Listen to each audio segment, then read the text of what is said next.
Well, this month's Camera Club theme is buildings and architecture. And it covers quite a broad range of photography, from contemporary design of a modern city to more medieval structures. So no matter where we are, we're surrounded by architecture on a daily basis. So it comes as no surprise that architecture is a really popular photography subject. But how do we get that great photo?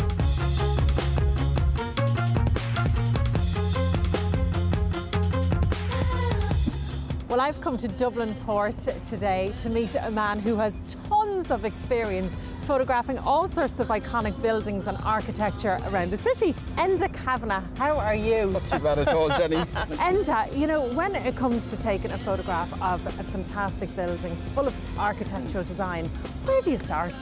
Well, I would say to start with the basics. Like, we live in a world where we can get a lot of information for free. So I use, for example, Google Maps to just check out the building beforehand. Okay. You can literally place yourself on the street in front of the building to get a sense of the place. Okay. Once I arrive here, I have a walkabout to really get the sense of the shapes and the forms, what works, what doesn't work, and what are the important parts of the building. Sure. Because it's important to communicate what are the important parts that the architect feels, you know, and communicate. So pre-planning is very, very important. Yeah. So obviously, Enda, one of the main points when you're taking photographs of a building is weather. So I would use websites like met.ie, Okay.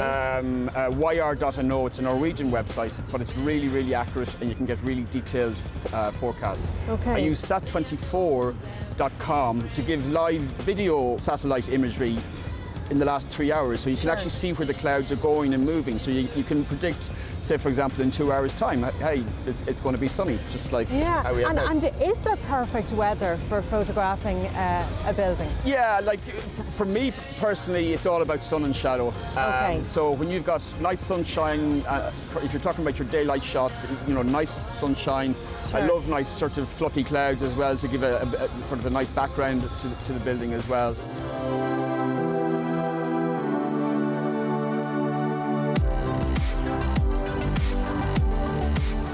Is this good light now or bad light? Oh, it is, yeah. I mean, for example, this bridge here, it's quite angular. Okay. So the sunlight will bring out those angles with shadows and so on. It just looks completely different on a flat day. You get a lovely depth in Sure. sunlight that just you can't really replicate on a flat cloudy day. When it's Yeah, overcast. yeah.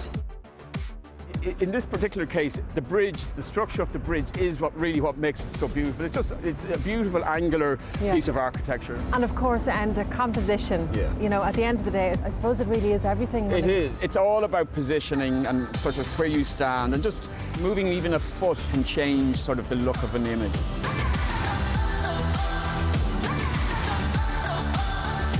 I wanted to show you probably my favourite part of the new Dublin Port Centre. And of course, I'd say at night time it looks very different. Yeah, like sort of behind the steel, you've actually got lighting. Okay. So you've got all of those little perforations. You actually see as little sort of beads of light. Wow, stunning. And it really stands out. So it has a completely different character at night, and it's bringing out all of those different parts of the story when you're taking the images. An amateur starting off could go in quite close and, you know, get different angles, like sort of you've got all of these different angles here looking up, and sort of, so you know, a different way of telling the story, and you don't need your specialist equipment to do that.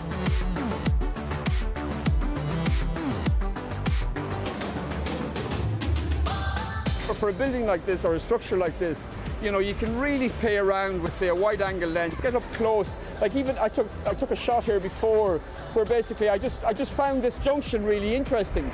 And sort of with the play of light, creating sort of really nice tones on the steel. Okay. So it's just, I would say, just don't be afraid to experiment and let those creative juices start flowing.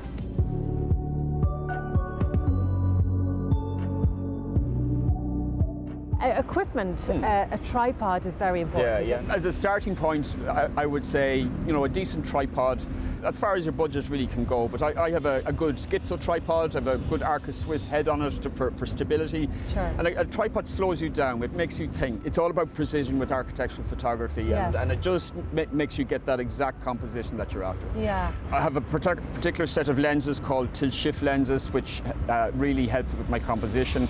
Yes. But a wide-angle lens would, for somebody starting off, I would suggest a wide-angle lens, and as good a camera as they can go for. Like I love the Sony cameras, but your Canons or your Nikons, they all Yes. make really good cameras. So once you invest in your equipment, taking the photograph is pretty much free. I'd also say try and have your own voice. Like it's really, you'll personally feel more satisfied, and sort of I think your images will achieve their own identity as well if you have your own brand, if you like. Excellent. Enda, that was really, really useful. Thanks a million. No problem at all.